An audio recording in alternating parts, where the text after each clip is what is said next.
अरे जागते जागते सो गया था, तुम्हें इस तरह देख कर खो गया था, दीवाना तेरा पानी है। स्वागत है नाज़रीन, आप सबका सुनहरे लफ्ज में मैं आपके साथ मोहम्मद साकिब सुनेंगे। दोस्तों, इमरान प्रताप घरी की नज़म से पहले बता दूं दोस्तों, इमरान प्रताप घरी लिखते हैं, सारा लहू बदन का जमी को पिला दिया, हम पर वतन का कर्ज था हमने चुका दिया। चलिए पहले सुनते हैं इमरान प्रताप घरी की नज़म। तो आपसे गुजारिश है वीडियो को लाइक कीजिए और चैनल को जरूर सब्सक्राइब कीजिए। नहाना तेरा पानी में, वो नहाना तेरा पानी में, कि जैसे कयामत सी आई हुई हो, कि जैसे नजारा कोई जादुई हो, समाना तेरा पानी में,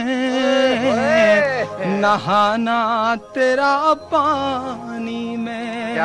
पहला बंदा आपके बीच रखता हूँ, और कविता अगर चित्र उपस्थित करे तो आपका प्यार मिले कि वो तेरा नदी में उतरना झिझकना, तेरा जिस्म छू के नदी का महकना, वो होठों से पानी गुलाबी बनाना, सभी मछलियों को शराबी बनाना, वो होठों से पानी गुलाबी बनाना, सभी मछलियों को शराबी बनाना। कलम लिख न पाई ये कैसे बताएं, अरे बाप रे जानलेवा अदाएं, दिखाना तेरा पानी में, नहाना तेरा पानी में। दूसरा बंद नहाते नहाते बाल बिखर जाता है, उसे दुपट्टे से बांध लिया जाता है। एक दृश्य देखिए भैया, जी भैया पूरा शोध किया मैंने, रिसर्च देखिए, नदियों के शहर से घिरा हुआ हूँ, इसलिए ये गीत मैंने कहा कि मतलब वो सर से तेरा बांधना ओढ़नी को, लगा जैसे बांधा हो सारी नदी को, वो सर से तेरा बांधना ओढ़नी को, लगा जैसे बांधा हो सारी नदी को, हंसी चांद बादल की आगोश में था,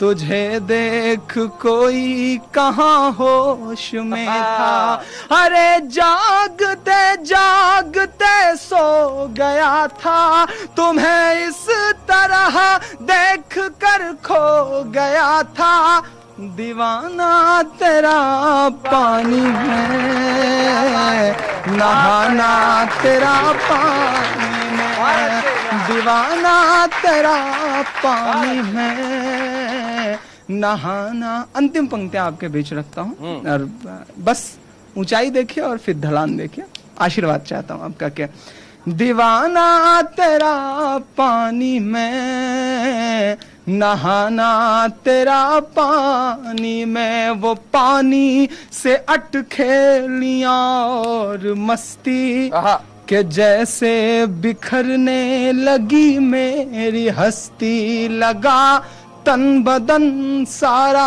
जल जाएगा ये, अभी बर्फ सा दिल पिघल जाएगा ये, दुपट्टे का तेरे बदन से लिपटना, दुपट्टे का तेरे बदन से लिपटना, मुझे देख कर तेरा खुद में सिमटना, लजाना तेरा पानी में,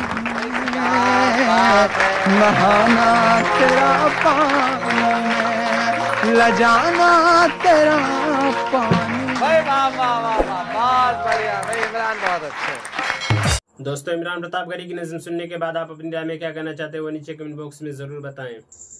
आइए दोस्तों, दिन की बातें किताब से नमाज की शर्तों का बयान को सुनते हैं। मसला, नमाज के शुरू होने से पहले कई चीजें वाजिब है। अगर वजू ना हो तो वजू करे, नहाने की जरूरत हो तो गुस्ल करे, बदन या कपड़े पर कोई निजासत लगी हो तो उसको पाक साफ करे। जिस जगह नमाज पढ़नी है वह जगह भी पाक होनी चाहिए। औरत फकत मुंह और दोनों हथेली और दोनों पैर के सिवा सर से पैर तक सारा बदन खूब ढांप ले, किबला की तरफ मुंह करे। जिस नमाज को पढ़ना चाहता है उसकी नीयत यानी दिल से इरादा करे, वक्त आने के बाद नमाज पढ़े। ये सब चीजें नमाज के लिए शर्त हैं। अगर इनमें से एक चीज भी छूट जाएगी तो नमाज न होगी। मसला, औरत के बारीक तन जेब या जाली वगैरह का बहुत बारीक दोपट्टा ओढ़कर नमाज पढ़ना दुरुस्त नहीं। मसला, अगर नमाज पढ़ते वक्त औरत की चौथाई पिंडली या चौथाई रान या चौथाई बाजू खुल जाए और इतनी देर खुली रहे जितनी देर में 3 बार सुबहान अल्लाह कह सके तो नमाज जाती रही, फिर से पढ़े। और अगर इतनी देर नहीं लगी बल्कि खुलते ही ढक लिया तो नमाज हो गई। इसी तरह जितने बदन का ढांकना वाजिब है इसमें से चौथाई उज़्व खुल जाए तो नमाज न होगी। किबला की तरह मुंह करने का बयान। अगर किसी ऐसी जगह है कि किबला मालूम नहीं होता कि किस तरह है और न वहाँ कोई ऐसा आदमी है जिससे पूछ सके तो अपने दिल में सोचे, जिस तरह दिल गुमान गवाही दे इसी तरह पढ़ ले। अगर बेसोचे पढ़ लेगा तो नमाज न होगी, बल्कि अगर बाद में मालूम हो जाए कि ठीक किबला ही की तरफ पढ़ी है तब भी नमाज नहीं हुई। और अगर वहाँ आदमी मौजूद है लेकिन औरत ने पर्दा और शर्म की वजह से नहीं पूछा, इसी तरह नमाज पढ़ ली तो भी नमाज नहीं हुई। मसला, अगर कोई बतलाने वाला ना मिला और दिल की गवाही पर नमाज पढ़ ली, फिर मालूम हुआ कि जिस तरफ नमाज पढ़ी है इस तरफ किबला नहीं है तो भी ना नमाज हो गई। मसला, अगर बेरुख नमाज पढ़ता था फिर नमाज ही में मालूम हो गया कि किबला इस तरफ नहीं है बल्कि फ़लानी तरफ है तो नमाज ही में किबला की तरफ घूम जाए। अब मालूम हो जाने के बाद अगर किबला की तरफ न पढ़ेगा तो नमाज न होगी। मसला, काबा शरीफ के अंदर नमाज पढ़ने वाले को इख्तियार है जिस तरह चाहे मुँह करके नमाज पढ़े। मसला, काबा शरीफ के अंदर फ़र्ज़ नमाज भी दुरुस्त है और नफल भी। मसला, अगर किबला न मालूम होने की सूरत में जमात से नमाज पढ़ी जाए तो इमाम व मुक़्तदी सब को अपने गालिब गुमान पर अमल करना चाहिए। लेकिन अगर किसी मुक़्तदी का गुमान गालिब इमाम के ख़िलाफ़ होगा तो इसकी नमाज इमाम के पीछे न होगी, इसलिए कि वह इमाम के नज़दीक गलती पर है और किसी को गलती पर समझकर उसकी इक़्तिदा जायज़ नहीं। फ़र्ज़ नमाज पढ़ने का तरीक़ा। मसला, नमाज की नियत करके अल्लाहु अकबर कहे और अल्लाहु अकबर कहते वक्त अपने दोनों हाथों कानों तक उठाए, फिर नाफ के नीचे हाथ बांधे और अपने बाएं हाथ से बायां पहुंचा पकड़ ले और दुआ पढ़े।